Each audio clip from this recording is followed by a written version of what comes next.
नहमदुहु व नुसल्ली व नुसल्लिमु अला रसूलिहिल करीम व अला आलिहि व अस्हाबिहि व अहलि बैतिहि व औलियाए उम्मतिहि व उलमाए मिल्लतिहि अजमाइन। अम्मा बादु फ़अऊज़ु बिल्लाहि मिनश शैतानिर रजीम। बिस्मिल्लाहिर रहमानिर रहीम। वमा आताकुमुर रसूलु फ़ख़ुज़ूहु वमा नहाकुम अन्हु फ़न्तहू। सदक़ल्लाहु मौलानल अज़ीम व सदक़ रसूलुहुन नबियुल करीमुल अमीन व नहनु अला ज़ालिका लमिनश शाहिदीन वश्शाकिरीन वल्हम्दुलिल्लाहि रब्बिल आलमीन। क़ालल्लाहु तबारक व तआला फ़ी कलामिहिल मजीद फ़ी मक़ामिन आख़र फ़ी शानि हबीबिही मुख़बिरन व आमिरा। इन्नल्लाह व मलाइकतहु युसल्लूना अलन नबी या अय्युहल्लज़ीना आमनू सल्लु अलैहि व सल्लिमू तस्लीमा। मोहब्बत व ज़ौक़ व शौक़ से दुरूद व सलाम।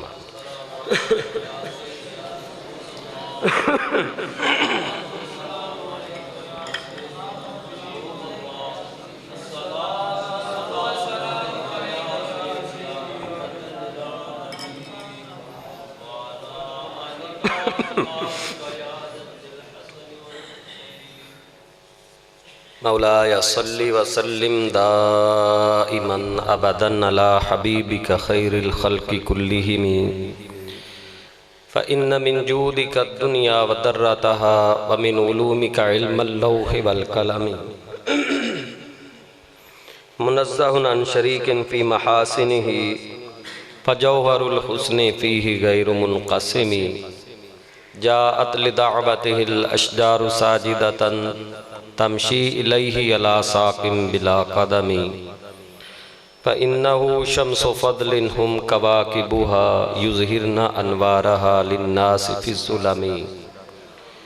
व कुल्लुहुम मिर रसूलिल्लाहि मुल्तमिसुन उर्फ़म मिनल बहरि औ रशफ़म मिनद दियमी। मौलाया सल्लि व सल्लिम दाइमन अबदन अला हबीबिका खैरिल खल्क़ि कुल्लिहिम। मुअज़्ज़ज़ मोहतशम अज़ीज़ हाज़रीन गिरामी क़दर, पिछले जुमा के अंदर मैंने ये मौजू शुरू कर रखा था कि हुज़ूर पुर नूर शाफ़े यौम नुशूर सरवर कुल आलम नूर मुजस्सम सल्लल्लाहु अलैहि व आलिहि वसल्लम आप पर नाज़िल होने वाली किताब के हुक्म के मुताबिक हम सब ने अपने कौलो फ़ेल को ढालना है। कानून हमारे लिए वही होगा जो अल्लाह का कानून है या रसूलुल्लाह सल्लल्लाहु अलैहि वसल्लम का मुबारक फरमान है। जिससे अल्लाह रसूल मना करेंगे हमारे लिए रुकना और मना होना, रुक जाना, ठहर जाना, बाज रहना ज़रूरी होगा। और जिस चीज़ के बारे में अल्लाह और उसके रसूल हमें हुक्म इरशाद फरमाएंगे करने के बारे में, तो उस फ़ेल का करना हमारे ऊपर लाज़िम होगा।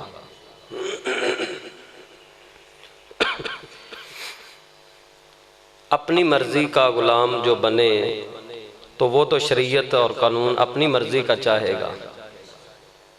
यहाँ तो हाल ये है कि हुज़ूर अलैहिस्सलातु वस्सलाम ने वाज़े तौर पर फरमा दिया, लौ काना मूसा हय्यन लमा वसिअहु इल्ला इत्तिबाई। आज अगर मूसा भी ज़िंदा हो तो मेरी इत्तिबा किए बगैर उन्हें भी कोई चारा ना हो।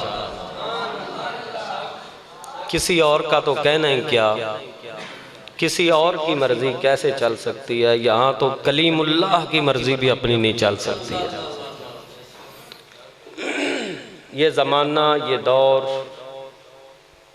इस जगह पर नबूवत का राज, जिस हस्ती की नबूवत का राज है वो वही है जिसके सर पर ख़त्म नबूवत का ताज है।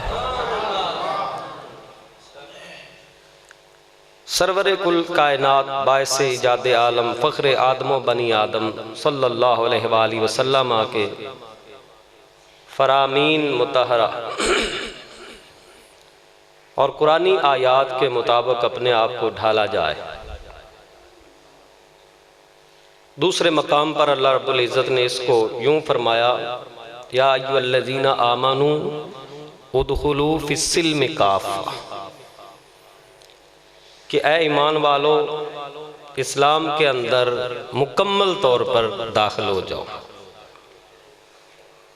तुम्हारे उठने बैठने चलने फिरने खाने पीने से, वज़ाकता से, रसूम व रवाज से, ओढ़ने बिछोने से, कौल और फेल और किरदार और गुफ्तार से नज़र आना चाहिए कि तुम जनाब मुहम्मदुर रसूलुल्लाह सल्लल्लाहु अलैहि वसल्लम के उम्मती हो।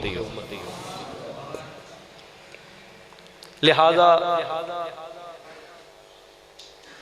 अपने अफ़आल पर भी और अपने अक़वाल पर भी हमें नज़र सानी करनी पड़ेगी। क्या हम कर रहे हैं वो भी देखना पड़ेगा, और क्या बोल रहे हैं, क्या बोलना चाहते हैं, वो क्या होना चाहिए। सच्चाई यही है कि अपनी मर्जी के मुताबिक तो हम अपना लिबास भी नहीं तैयार कर सकते। अपना रहन सहन हमें कैसा करना पड़ेगा, वही जिसकी तालीम जनाब मुहम्मदुर रसूलुल्लाह सल्लल्लाहु अलैहि वसल्लम ने अता फरमाई। इतना पाकीज़ा मजहब लेकर आए, इतनी अजीम और सहल शरीयत लेकर तशरीफ़ लाए कि रहती दुनिया के सारे इंसानों के लिए काबिल अमल अगर कोई ज़ाब्ता हयात है तो वो वही है जो कि जनाब मुहम्मदुर रसूलुल्लाह सल्लल्लाहु अलैहि वसल्लम ने जारी फरमाया है। तुम्हारे और मेरे आका सल्लल्लाहु अलैहि वसल्लम जो कानून वज़ा फरमाया है वो इतना आसान और पाकीज़ा और आला है कि उसका नेमुल बदल कोई दूसरा कानून हो ही नहीं सकता। हत्ता के हुज़ूर पुर नूर शाफ़ी यौम नुशूर सल्लल्लाहु अलैहि वसल्लम आपकी तालीमात का तकाज़ा ये है, आपके फरामीन आलिया शान का तकाज़ा ये है कि उम्मत मुहम्मदिया अला साहिब सलातो वस्सलाम के अफराद कलाम भी करें तो उनकी गुफ्तगू से भी पाकीज़गी छलकती नजर आए।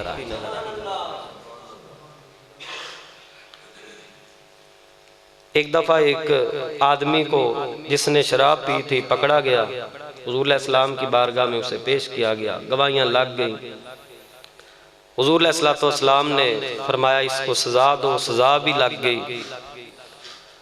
एक आदमी ने उन लोगों में से जो उसे सज़ा हुज़ूर इस्लाम के हुक्म पर लगा रहे थे, उसने कह दिया अख़ज़ाकल्लाह, अल्लाह तुझे रुसवा करे। तो हुज़ूर सल्लल्लाहु अलैहि वसल्लम ने इरशाद फरमाया ला तक़ूलू हाकज़ा, इस तरह के जुमले न कसो, ये कौल न करो।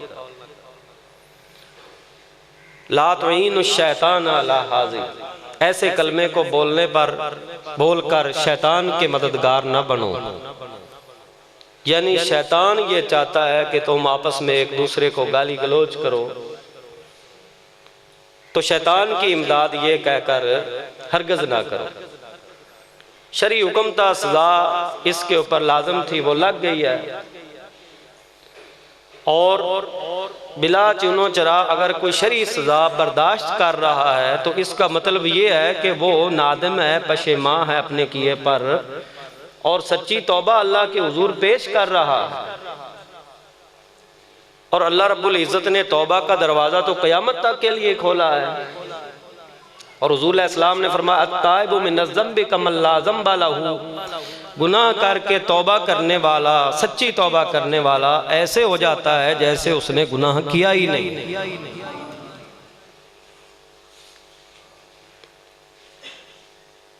तो हुज़ूर सल्लल्लाहु अलैहि वसल्लम के फरामीन आलिया शान की रोशनी में ये बात तय है कि जो बंदा गुनाह करने के बाद सच्ची तौबा कर रहा है ना, वो शरी सज़ा जो बर्दाश्त कर रहा है, तो वो उसका चुपचाप उस शरी सज़ा को बर्दाश्त करना, अपने आप को अल्लाह और उसके रसूल के हवाले करना है।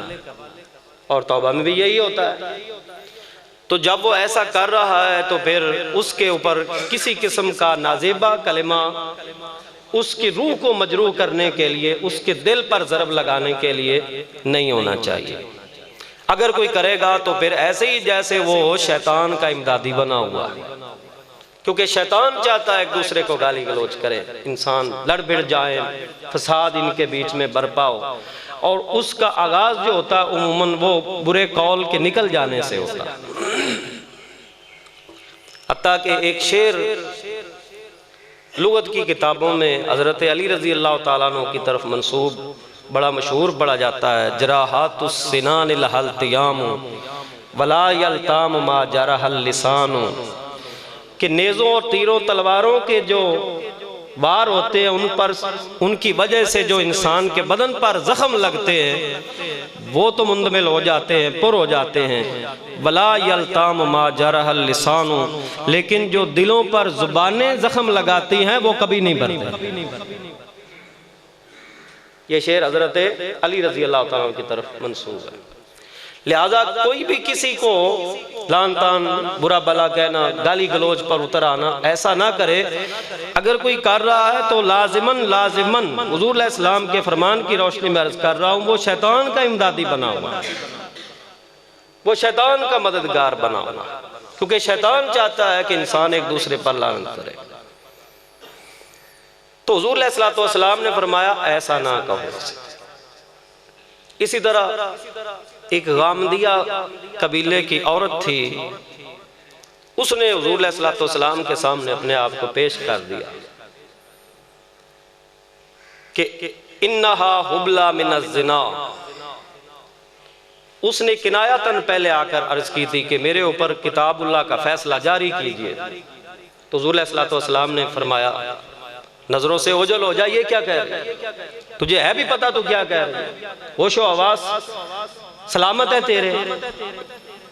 तो उसने कहा आप मुझे माइज़ इब्ने मालिक की तरह वापस करना चाहते हैं ना, जिसने आपके दरबार में आकर जिना करने का इतराफ़ किया था तो आपने 4 दफ़ा उसे हटाया था बतौर इस बात के कि तू अपने खिलाफ गवाही दे ताकि हुज्जत कायम हो जाए तेरे ऊपर शरई सजा जारी करने की।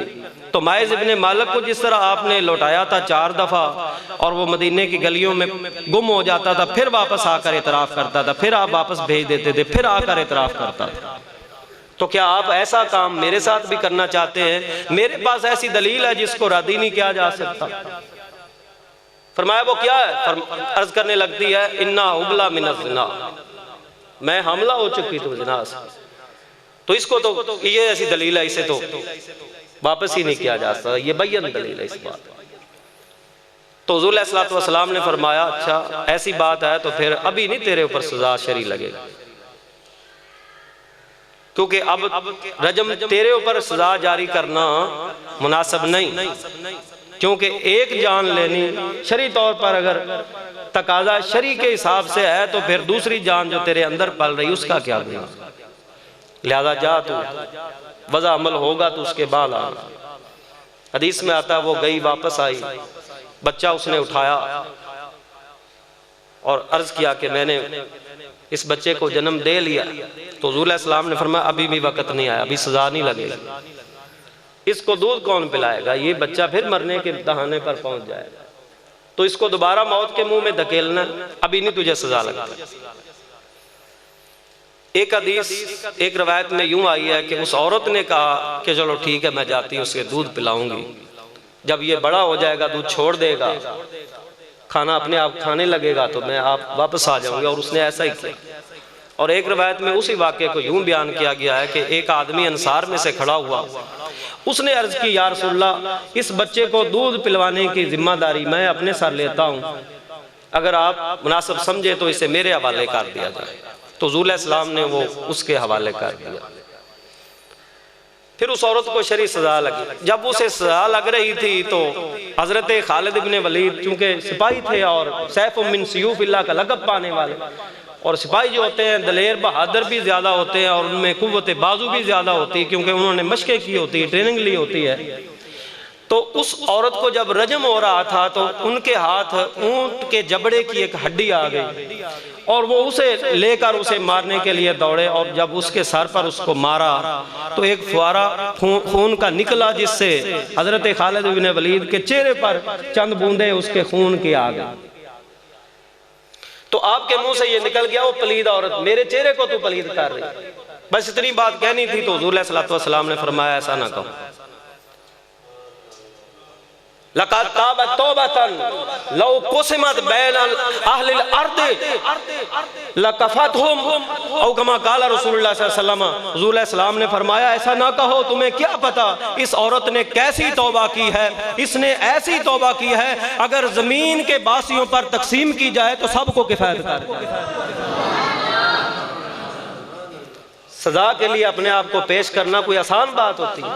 फिर भेजे जाने के बावजूद फिर आना फिर आना फिर आना, यानी अहले जमीन अहले अर्द गुनाहगार हो जाए और उस औरत की जो तौबा उसकी कबूल हो चुकी है उसका हिस्सा उनमें बांट दिया जाए तो कोई गुनाहगार न रहे, सब की तौबा कबूल हो जाए और सब दूध धुले बन जाए और गुनाहों से सारों को माफी दे दी जाए, उनकी बख्शिश हो जाए। इस औरत ने ऐसी अजीम तौबा की है। तो अत्ताइबु मिन ज़ंबि कमल्ला ज़ंबाला। बात यहां से चली थी कि अपनी मर्जी से तो हम लिबास भी नहीं पहन सकते अगर सच्चे मुसलमान हैं। अपनी मर्जी से हम कोई कॉल कर दें जो हम चाहें नहीं हो सकता। हमने बोलना वो है जो शरीयत के मुताबिक है, हमने पहनना वो है जो शरा शरीफ के मुताबिक है, हमने देखना उन चीज़ों को है जिनका देखना शरीयत जायज़ करार देती है, खाना पीना वो है जो हमें शरीयत इजाज़त बख्शती है कि ये खाओ, ये हलाल है, तैयब है, पाकीज़ा है, खाओ। तो बहरहाल यहाँ तक है कि हमने वमा आताकुमुर रसूल फखुज़ूहु वमा नहाकुम अन्हु फंतहू, उसके दायरे में रहना। जो आका अलैहिस्सलातु वस्सलाम जारी फरमाए हमने उसे ले लेना, जिससे मना फरमाए उससे रुकना है। सच्चाई तो यही है, आगे हर किसी का अपना मामला है। जो इसमें जितना ही सच्चाई इख्तियार करेगा उतना ही कुर्ब पालेगा। इन्ना अकरमकुम इंदल्लाहि अतकाकुम, कुरान तो वाज़े तौर पर फरमा रहा है तुम्हारी ये इज्जत ज़ाहिरी, जाहो जलाल, तुम्हारी शानो शौकत, ये रोब दाब, तुम्हारे दबदबे, ये तुम्हारी सतवत और सल्तनत, हर चीज ये सब झूठ है, ये फरेब है, दुनिया की चीजें हैं, ये सब दुनिया की चीजें हैं और दुनिया सारी बमा अपने जाओ जलाल के फानी है। हकीकी इज्जत वो है जिसे अल्लाह ताला फरमाए और हकीकी कुर्बे खुदाबंदी जिसे मिलता है, इज्जत भी हकीकी उसे ही मिलती है। और फरमाया जितना जो परहेजगार होगा उतना ही वो इज्जत वाला होगा।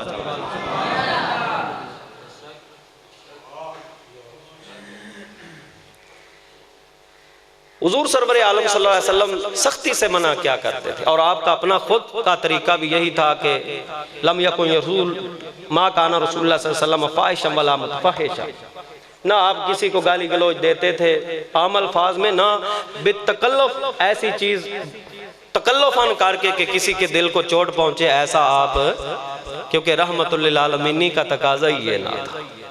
अल्लाह ने ऐसे तो नहीं ये लक़ब अता फरमा दिया, वमा अरसलनाका इल्ला रहमतल लिल आलमीन।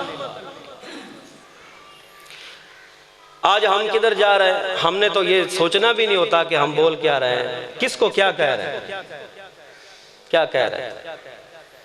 बिलखुसूस लान तान का मामला जो है वो बहुत ऊंचाई तक पहुंच चुका है, इसको गाली समझा ही नहीं जा रहा, हालांकि ये बदतरीन गालियों में से एक गाली, और इतनी बदतरीन के हुज़ूर सल्लल्लाहु अलैहि वसल्लम के फरामीन से ये बात वाज़े होती है कि अगर किसी ने किसी को लानत कर दिया है तो मुस्तहिक है तो फाबिया, वरना वो दुनिया जहान के चक्कर लगाएगी और कहीं उसका यानी उसे मिसदाक नजर नहीं आएगा तो हटकर उसी के गले का तौक बन जाएगी जिसने लानत निकाली।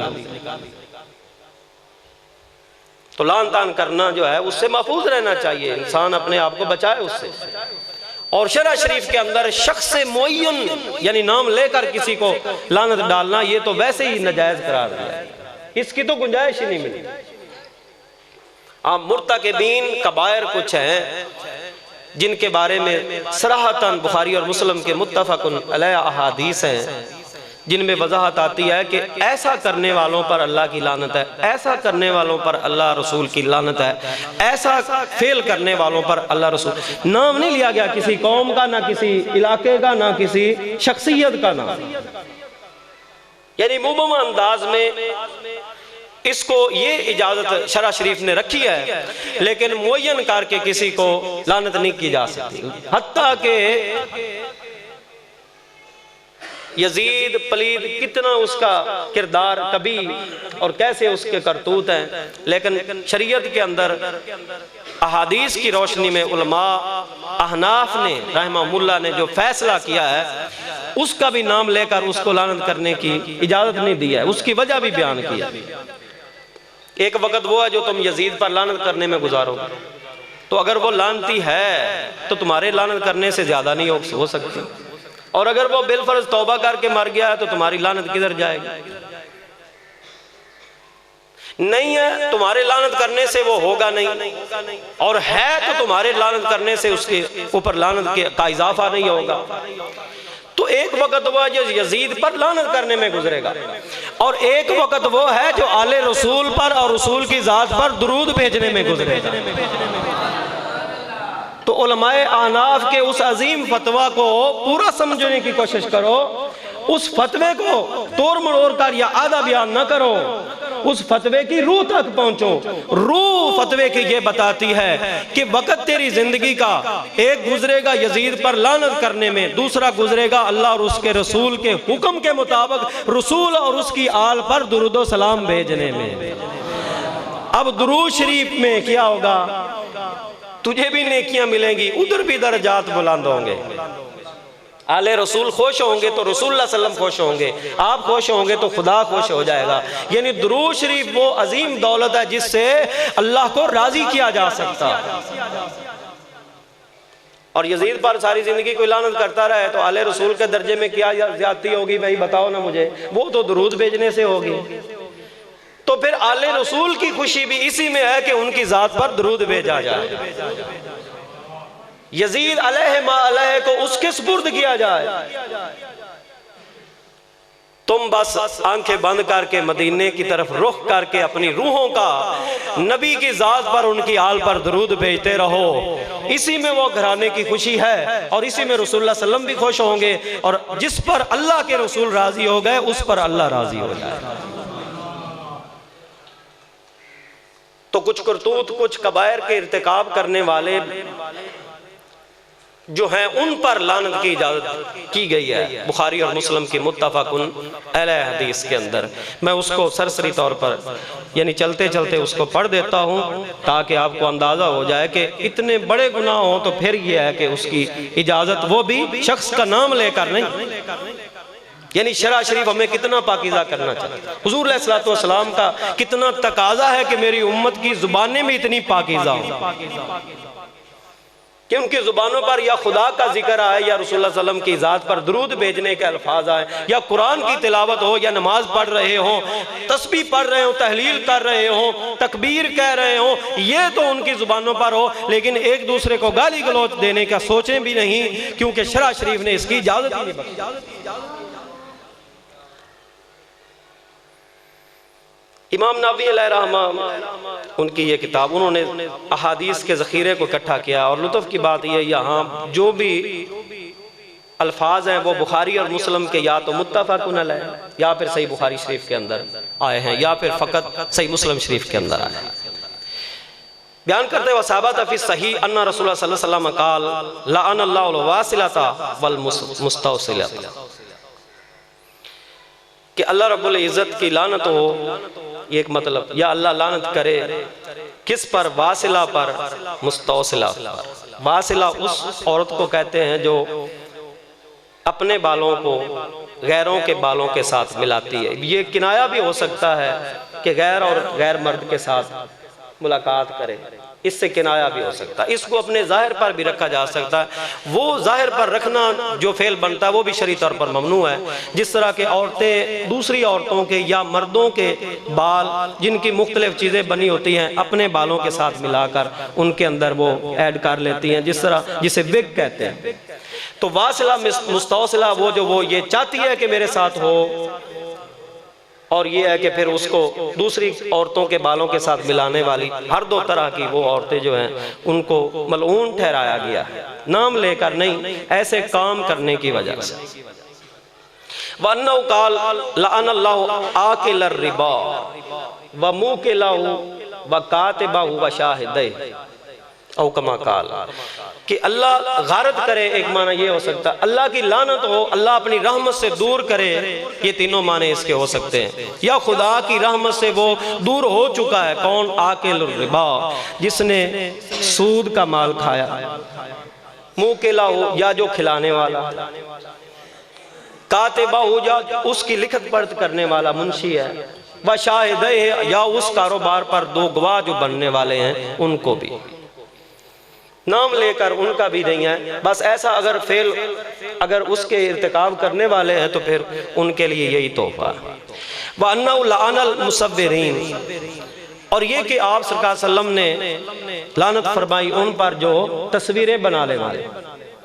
इसके दो मफहूम लिए जाते हैं। एक तस्वीर वो जो जी हुजम होती है जिसे बुत कहा जाता है, तो वो तो शरी तौर पर ममनू कती है कि उनको बनाना शरी तौर पर हराम है, बल्कि बने हो कहीं तो उनका गिराना सुन्नत नबवी से साबित है।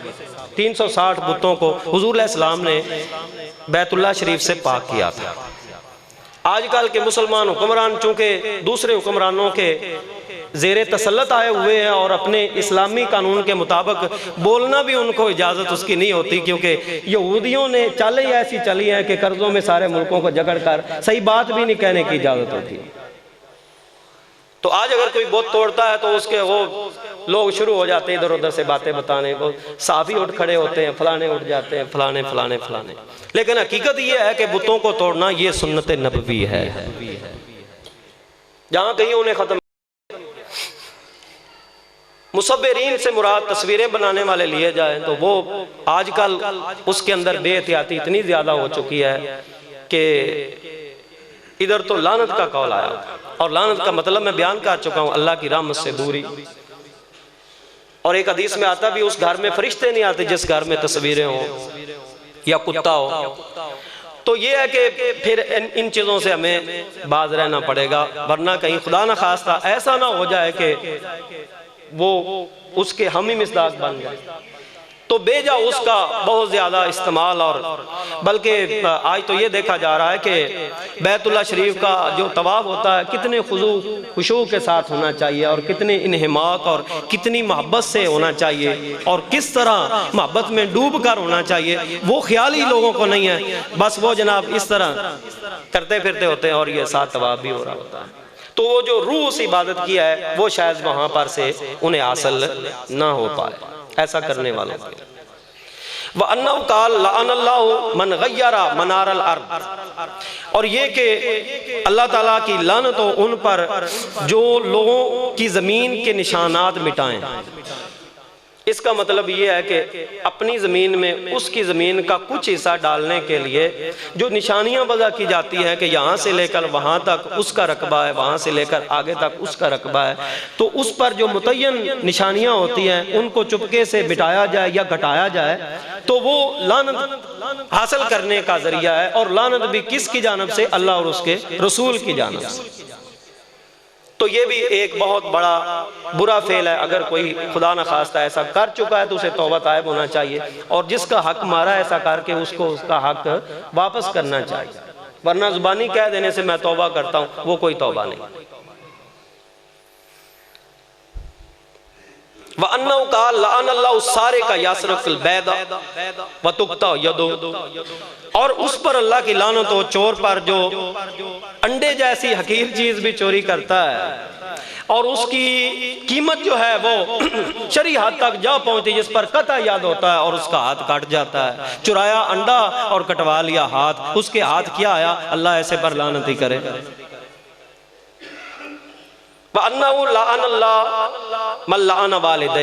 जिसने अपने माँ बाप को गाली दी अल्लाह उस पर लानत करे। यानी वो वे फेल भी बहुत ज्यादा ही कभी और बहुत ही बुरा और कबीरा है जिस पर इतनी बड़ी वईद सुनाई गई।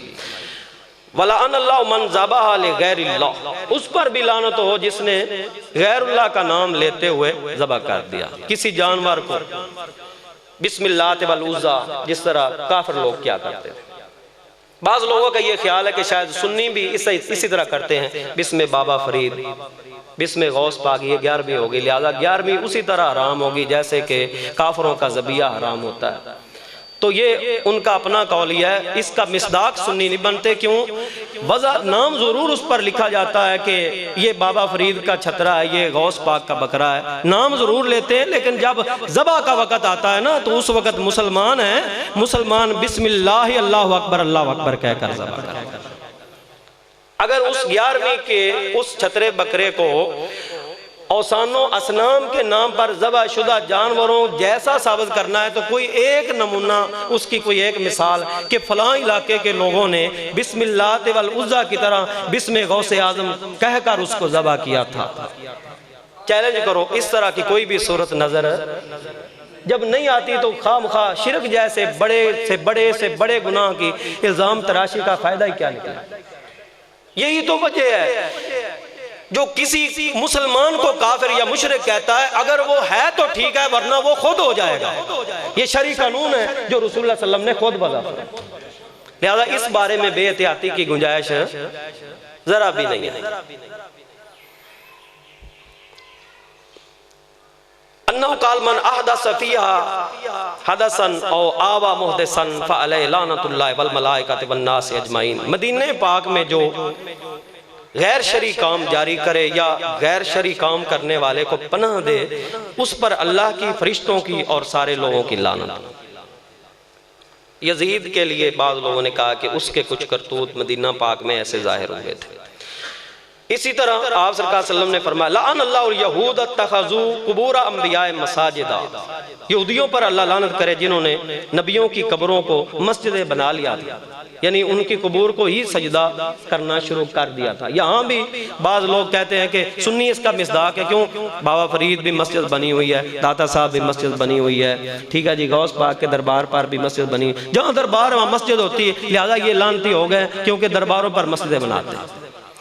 उन मसाजिद में उन कुबूर को सजदा किया जा रहा है या बैतुल्लाह शरीफ की तरफ सजदा किया जा रहा है, इसकी वजाहत हम चाहेंगे। अगर सुन्नी लोग उन मसाजिद में खड़े होकर कुबूर की तरफ सजदा करते हैं तो तुम सच्चे हो। अगर उन मसाजिद में खड़े होकर अल्लाह की ज़ात को सजदा बैतुल्लाह की तरफ मुंह करके किया जाता है, तो इस शिरक के इल्ज़ाम लगाने, इल्ज़ाम तराशी का जो जवाब है दुनिया में तुम्हें देना होगा और हशर के दिन भी तुम्हें देना होगा। वलना लानल मुतशब्बिहीन मिनर रिजाल बिन्निसा वल मुतशब्बिहात मिनन निसा बिर्रिजाल। और ये कि आप सल्लल्लाहु अलैहि वसल्लम ने लानत फरमाई उन पर, मर्दों पर, जो मर्द होकर औरतों जैसा बनना चाहते हैं, और उन औरतों पर जो औरतें होकर मर्दों जैसा बनना चाहती हैं, उन पर लानत हो। और रसूलुल्लाह सल्लल्लाहु अलैहि वसल्लम ने उन पर लानत की है। और सुनने में आया है कि ऐसा कोई कानून पाकिस्तान में भी बन रहा है या बन गया या क्या। अगर ऐसा है तो फिर उन्हें भी कुरान और सुन्नह की रोशनी में गौर करना पड़ेगा कि हम क्या कर रहे हैं। जिससे मना किया गया उस तरफ तो नहीं जा रहे हैं, तो खुदा न खास्ता कोई उस तरफ जाए, वो अल्लाह रसूल की लानत लेने के मुतरादिफ होगा। और अल्लाह की लानत का मतलब यह है कि अल्लाह अपनी रहमत से उसे दूर कर देगा। और जिसको अल्लाह की रहमत से दूरी खुदा न खास्ता मिल गई तो वो अजाब के करीब हो जाएगा, यानी मुस्तहिक़े अजाब हो जाएगा। अल्लाह रब्बुल इज़्ज़त हम सब को अपने अजाब से महफूज रखे और अपनी रहमतों से हमारी झोलियों को भर दे।